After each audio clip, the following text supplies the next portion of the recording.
On a warm Sunday evening in 1960, nearly 77 million Americans turned on their televisions to watch the Ed Sullivan Show.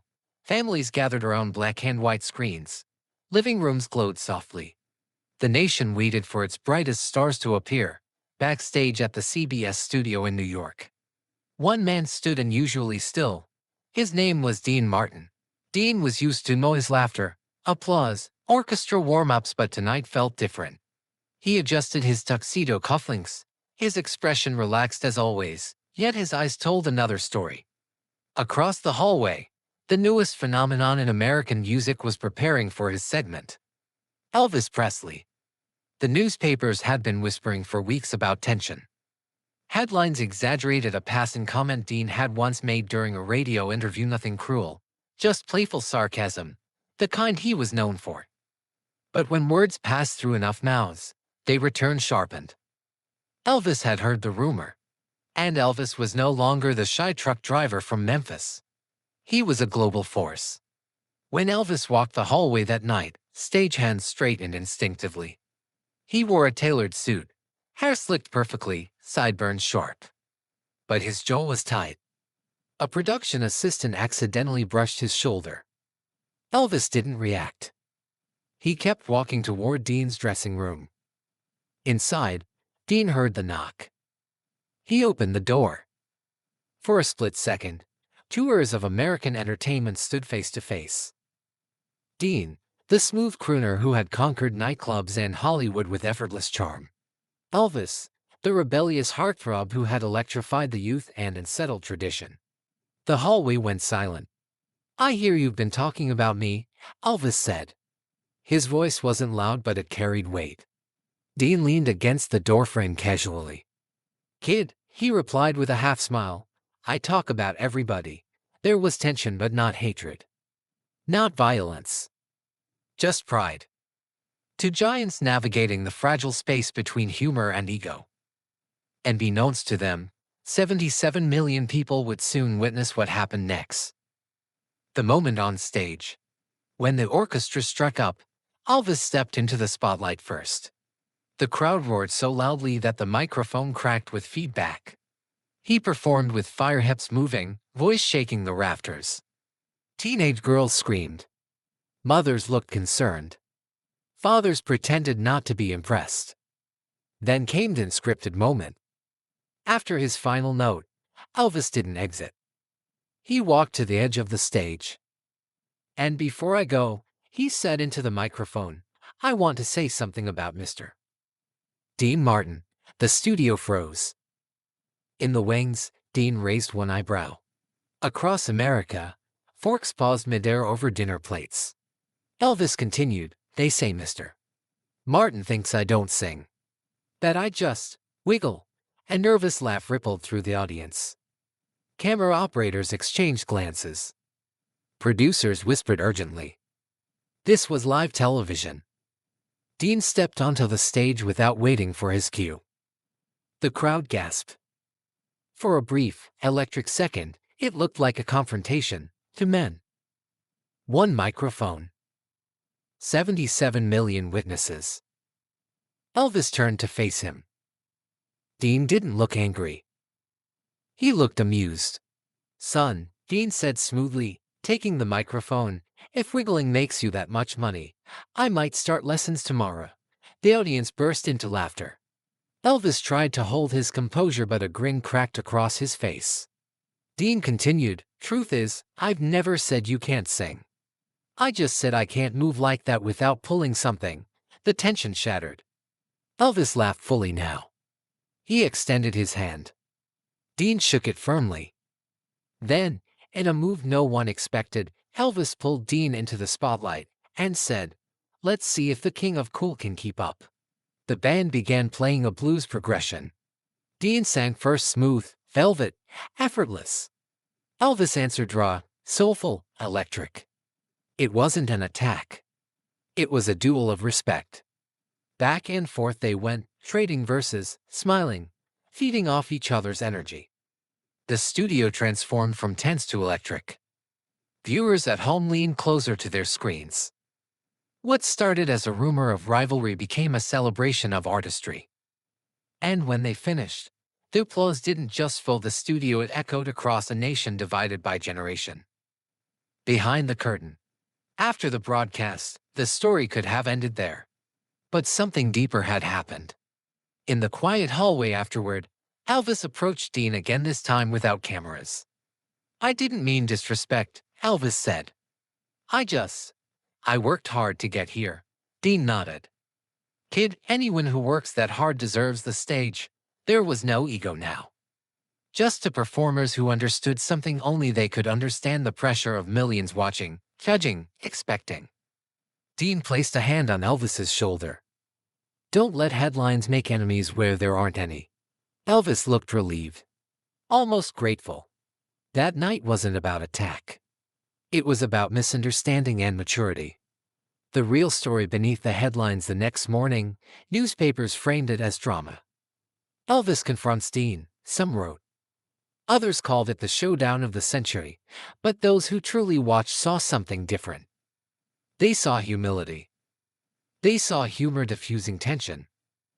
They saw two men refusing to let pride win. In an era where television was shaping culture, that moment mattered. It reminded people that disagreement doesn't require destruction. That strength doesn't demand hostility. Dean had every opportunity to respond with sharp words. Elvis could have doubled down. Instead, they chose performance over pride, respect over rivalry. Why it still matters: the story of that night lives on, not because of conflict but because of composure.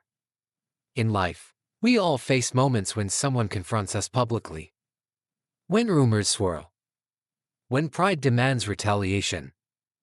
Dean showed that grace can be louder than anger.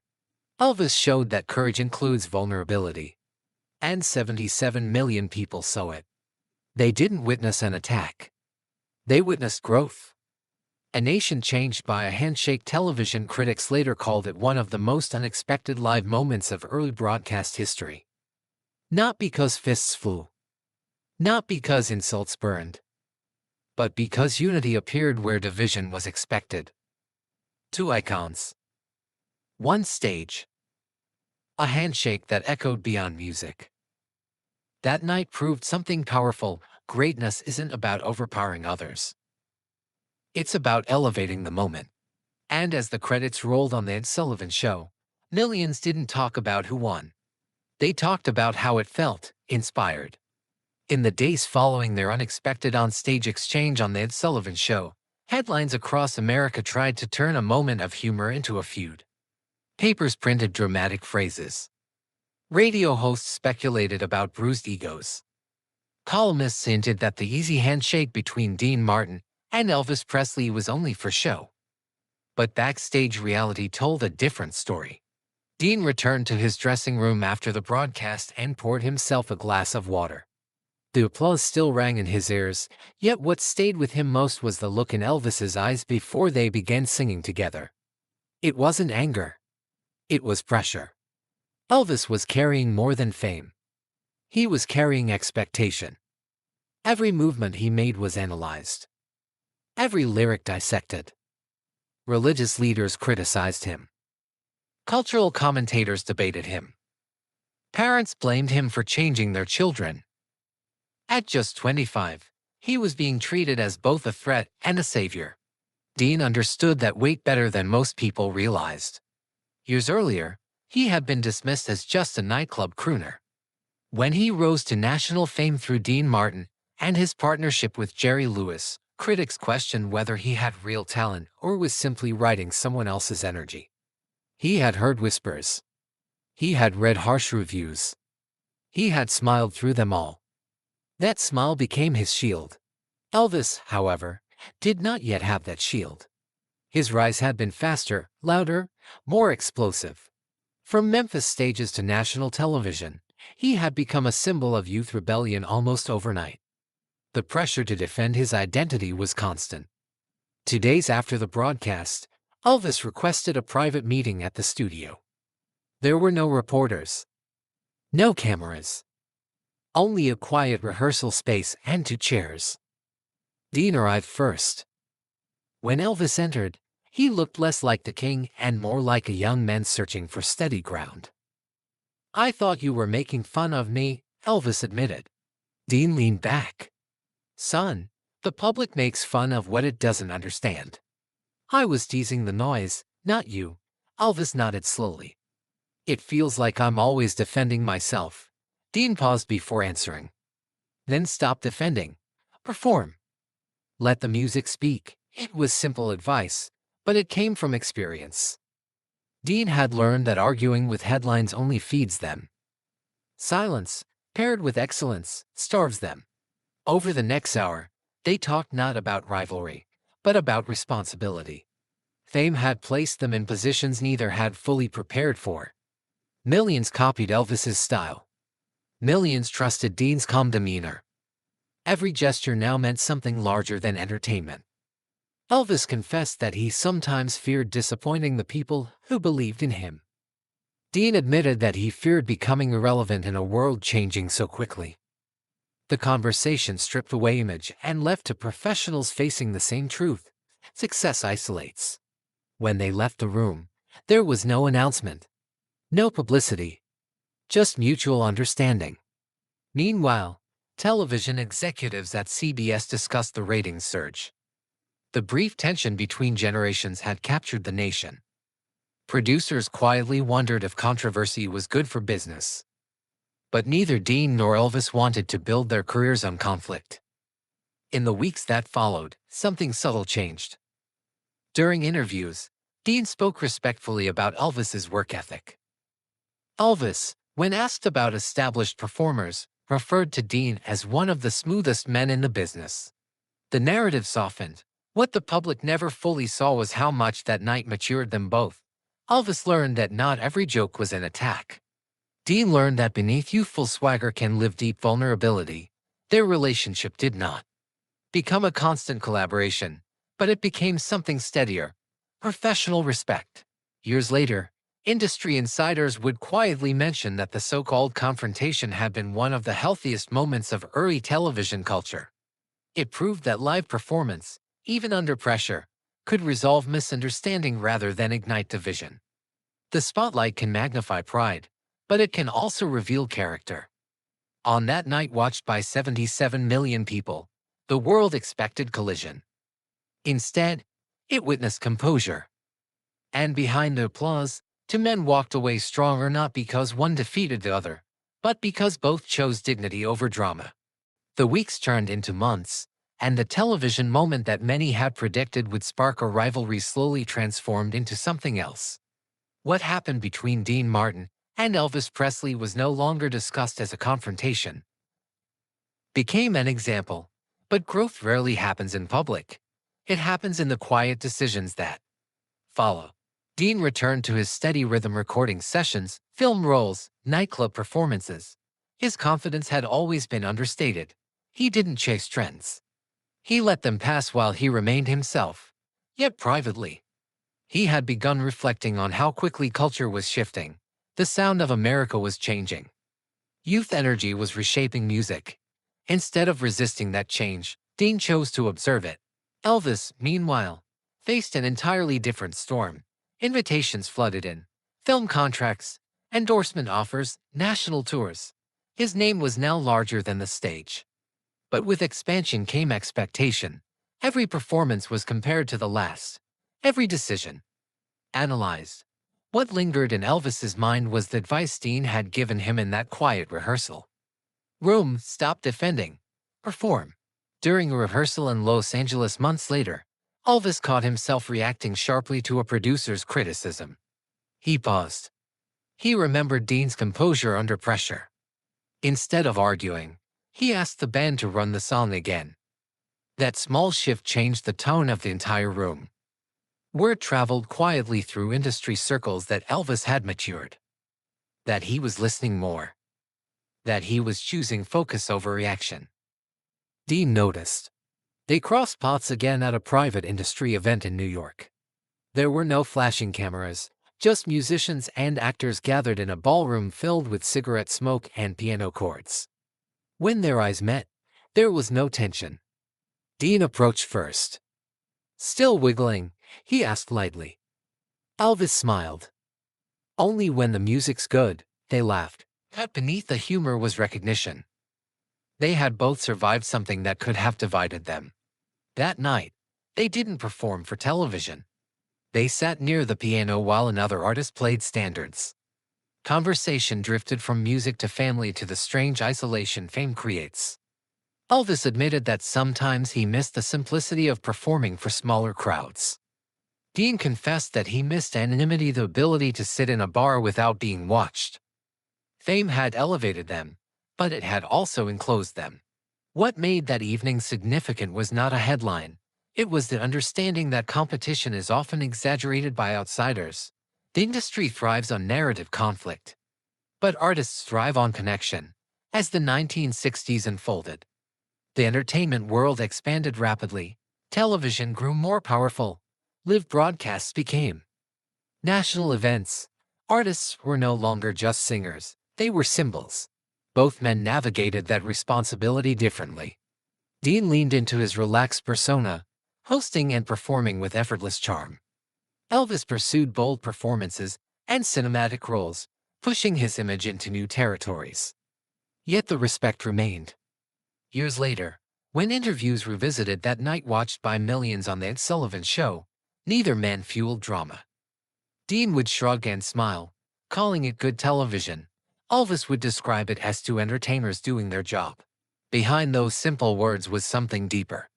They had both learned that legacy is not built by overpowering others. It is built by outgrowing impulse. The world often expects clashes between giants. It anticipates pride and rivalry. But what endures is restraint. As their careers continued, they carried that lesson differently but consistently. Dean's calm became part of his legend. Elvis's intensity matured into command. Neither needed to attack to prove strength. And the 77 million people who once leaned toward their television sets, expecting conflict, and knowingly witnessed something far more powerful, two icons choosing evolution over ego. The spotlight fades quickly. What remains is character. And that is what truly defines a legend. Time has a way of softening headlines. Years after that night on the Ed Sullivan Show, when 77 million viewers watched what they thought would be a clash between Elvis Presley and Dean Martin, the story began to settle into its true shape. It was never about an attack, it was about perception. Television in that era was powerful enough to create heroes and villains within seconds. A raised eyebrow could become disrespect. A joke could become insult. A pause could become tension. What the audience believed often mattered more than what actually happened. But for the two men at the center of it, the experience became something personal. As the 1960s progressed, both artists experienced triumphs and trials. The entertainment industry demanded constant reinvention. Public attention shifted quickly. New stars rose. Tastes changed. Yet that single live moment continued to follow them, replayed in interviews and documentaries. What stood out most was not the supposed confrontation. It was the calm. Dean's relaxed posture. Elvis's eventual smile. The handshake that replaced speculation with connection. In private conversations years later, those who worked closely with them would describe that night as a turning point, not in their careers, but in their understanding of influence. They realized that millions were not just watching their performances, they were watching their reactions. When tension rises under public scrutiny, reaction becomes legacy. Dean continued building a career marked by effortless composure. His style suggested that pressure could be absorbed rather than projected. He rarely explained himself. He rarely defended himself. He simply performed. Elvis, evolving through tours and recordings, began channeling his intensity into discipline. The raw energy that once sparked controversy matured into command of the stage. Confidence replaced defensiveness. The world would remember them for different reasons. Elvis for revolutionizing sound and presence. Dean for embodying timeless cool and warmth. But that shared moment on live television remained a quiet thread connecting their stories. It demonstrated something rare in entertainment: restraint. In an industry that often rewards spectacle and conflict, they chose respect. That choice outlived the gossip columns. It outlived the ratings reports. It outlived the speculation. For viewers who were children at the time, the memory became part of family history. Parents would say, "I remember when everyone thought they were going to argue," and then they would describe the laughter instead. What began as tension ended as example. The lesson extended beyond music. It spoke to workplaces, friendships, communities. Disagreement does not require hostility. Misunderstanding does not demand escalation. The camera may magnify emotion, but character decides direction. When the noise of that era faded, what remained was not rivalry. It was growth. Two powerful figures had stood under intense scrutiny and chosen dignity. That decision shaped how millions perceived strength. Strength did not look like domination. It looked like control. Strength did not sound like shouting. It sounded like harmony. In the end, the real story was never about who would win. It was about what kind of men they would choose to be when everyone was watching. And that choice made the moment timeless.